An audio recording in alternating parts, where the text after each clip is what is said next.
అందరికీ నమస్కారం. Welcome to my channel.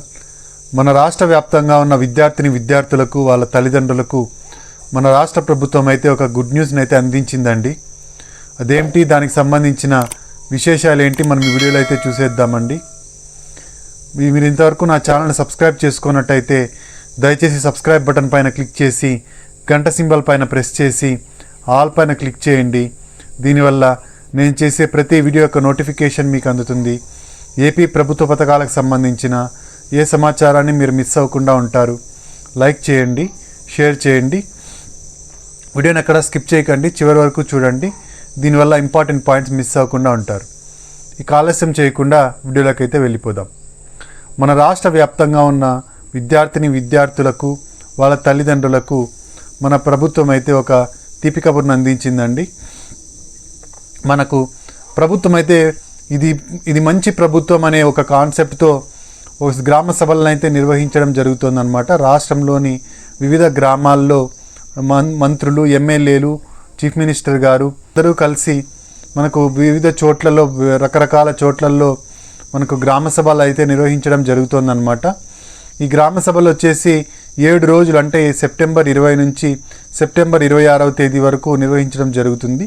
ప్రభుత్వం చేసిన మంచి కార్యక్రమాల గురించి ప్రజల్లోకి తీసుకెళ్లడమే లక్ష్యంగా ఈ గ్రామ సభలు అయితే జరుగుతున్నాయండి. అయితే ఈ గ్రామ సభల్లో ఈరోజు అంటే సెప్టెంబర్ 20వ తేదీ మొదటి రోజు జరిగిన గ్రామ సభలో, బంగారుపాలెంలో జరిగిన గ్రామ సభలలో మన ఐటీ విద్యాశాఖ మంత్రి అయిన నారా లోకేష్ గారు అయితే పాల్గొనడం జరిగిందనమాట. నారా లోకేష్ గారు మనకు ఈ విద్యా దీవెన, వసతి దీవెన గురించి ఒక అప్డేట్ని అయితే ఇచ్చారండి. మనకు గత నెల, అంటే ఒక నెల ముందు మనకు అసెంబ్లీ సమావేశాలు జరిగినప్పుడు మంత్రి డోలా బాల వీరాంజనేయ స్వామి గారు దీని గురించి ఒక అప్డేట్ అయితే ఇవ్వడం జరిగిందనమాట. మనకు వసతి దీవెన, విద్యా దీవెన విద్యార్థులకు చాలా ఇంపార్టెంట్ అయిన పథకం అండి. ఈ విద్యా దీవెన, వసతి దీవెన ద్వారా విద్యార్థులు తమ ఫీజును చెల్లించాల్సిన అవసరం లేకోకుండా చదువుకోవడానికి ఆస్కారం కలిగేదన్నమాట. గతంలో టీడీపీ గవర్నమెంట్ అధికారంలో ఉన్నప్పుడు ఫీజు రీయింబర్స్మెంట్ విధానాన్ని కొనసాగించేది. తర్వాత అధికారంలోకి వచ్చిన వైసీపీ గవర్నమెంట్ దీని పేరును మార్చి విద్యా దీవెన, వసతి దీవెనగా మార్చడం జరిగిందనమాట. ఈ విద్యా దీవెన, వసతి దీవెన ఎలా మార్చడం జరిగిందంటే, గతంలో చంద్రబాబు నాయుడు గారు గవర్నమెంట్ ఉన్నప్పుడు మనకు ఫీజు రీయింబర్స్మెంట్ విధానంలో డైరెక్ట్గా కళాశాలకైతే ఫీజుని చెల్లించేవాళ్ళనమాట. దీన్ని వైసీపీ గవర్నమెంట్ మార్చి వాళ్ళ తల్లుల ఖాతాలకు, విద్యార్థుల యొక్క తల్లుల ఖాతాలోనికి డీబీటీ పద్ధతి ద్వారా డైరెక్ట్ బెనిఫిషియరీ ట్రాన్స్ఫర్ కింద తల్లుల ఖాతాలోనికి ఫీజుని అయితే చెల్లించేవాళ్ళనమాట. ఆ ఫీజుని మళ్ళీ కళాశాలలో చెల్లించి విద్యార్థులు తమ విద్యను అభ్యసించేవాళ్ళు. అయితే దీన్ని ఇప్పుడు మళ్ళీ మన కూటమి ప్రభుత్వం అధికారంలోకి వచ్చింది కాబట్టి కూటమి ప్రభుత్వం ఈ విద్యా దీవెన, వసతి దీవెన ప్రొఫార్మాన్ని మార్చాలని ఆశిస్తుందన్నమాట.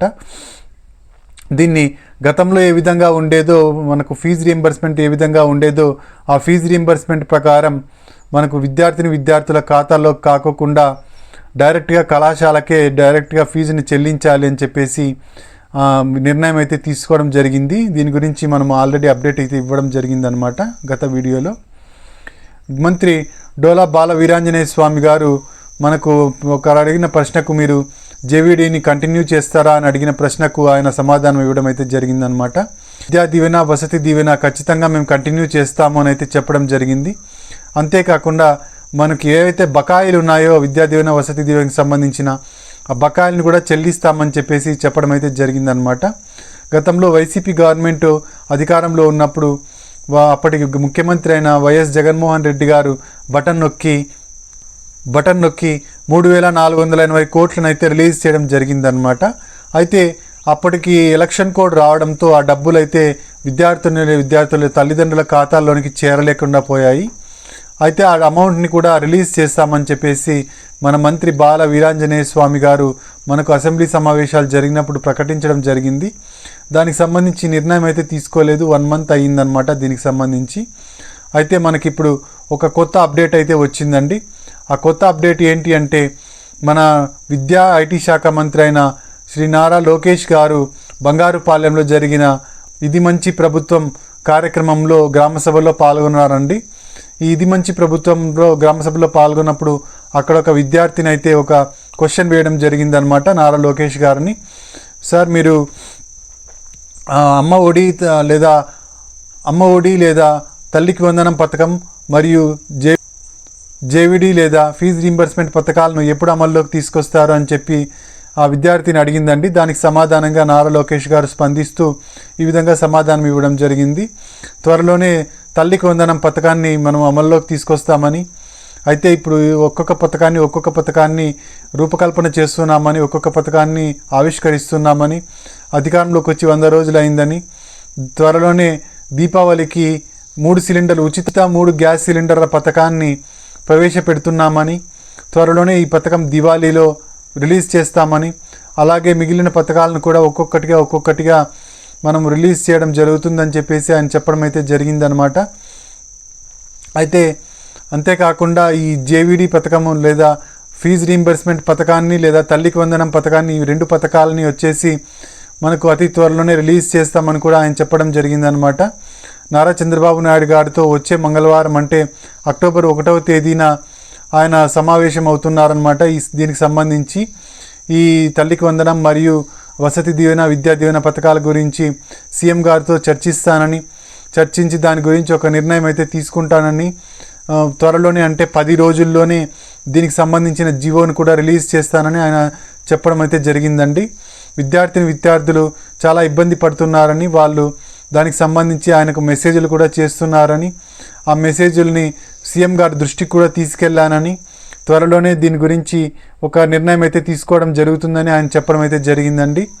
విద్యార్థులు వసతి దీవెన, విద్యా దీవెన ద్వారా తమ ట్యూషన్ ఫీను, తర్వాత ఎగ్జామినేషన్ ఫీను తీసుకునే వాళ్ళు, ప్రభుత్వం నుంచి తీసుకునే వాళ్ళు, అంతేకాకుండా వసతి దీవెన ద్వారా విద్యార్థులు తమకు కావాల్సిన సౌకర్యాలను పొందడం కోసం డబ్బులను అయితే గవర్నమెంట్ నుంచి తీసుకునే వాళ్ళు, దీన్ని తల్లుల ఖాతాలోనికి లేదా వాళ్ళ గార్డియన్ ఖాతాల్లోనికి డైరెక్ట్గా డీబీటీ పద్ధతి ద్వారా మనకు గత ప్రభుత్వం అయితే చెల్లించేదన్నమాట. దీన్ని మార్చి మనకు ఫీజు రీంబర్స్మెంట్ విధానాన్ని మళ్ళీ తీసుకొస్తామని చెప్పేసి నారా లోకేష్ గారు అయితే మళ్ళీ ఇంకొకసారి చెప్పడం అయితే జరిగిందనమాట. అంటే మనకి విద్యా దీవెన, వసతి దీవెన పథకం ఈ అక్టోబర్ నెలలోనే మనకు కార్యరూపం దాల్చనుందండి. విద్యార్థులకు ఇది శుభవార్తనే చెప్పాలి. గతంలో వైసీపీ గవర్నమెంట్ ఉన్నప్పుడు తల్లి ఖాతాలోనికి డబ్బుల్ని వేయడం వల్ల వాళ్ళు ఏదైనా ఖర్చులు వచ్చినప్పుడు దాన్ని వాడుకునేసి ఫీజుని చెల్లించడం కోసం ఇబ్బంది పడేవాళ్ళు అనమాట.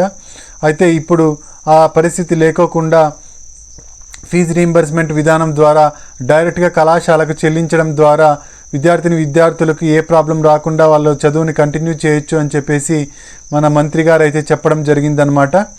ఇదండి విద్యా దీవెన, వసతి దీవెనకి సంబంధించిన లేటెస్ట్ అప్డేట్. త్వరలోనే అంటే అక్టోబర్ నెలలోనే దీనికి సంబంధించిన జీవో విడుదలవుతుందని మాత్రం మంత్రి గారు అయితే చెప్పడం జరిగింది. మీరు ఇంతవరకు నా ఛానల్ని సబ్స్క్రైబ్ చేసుకున్నట్టయితే దయచేసి సబ్స్క్రైబ్ బటన్ పైన క్లిక్ చేసి గంట సింబల్ పైన ప్రెస్ చేసి ఆల్ పైన క్లిక్ చేయండి. దీనివల్ల నేను చేసే ప్రతి వీడియో యొక్క నోటిఫికేషన్ మీకు అందుతుంది. ఏపీ ప్రభుత్వ పథకాలకు సంబంధించిన ఏ సమాచారాన్ని మీరు మిస్ అవ్వకుండా ఉంటారు. లైక్ చేయండి, షేర్ చేయండి. Thank you very much.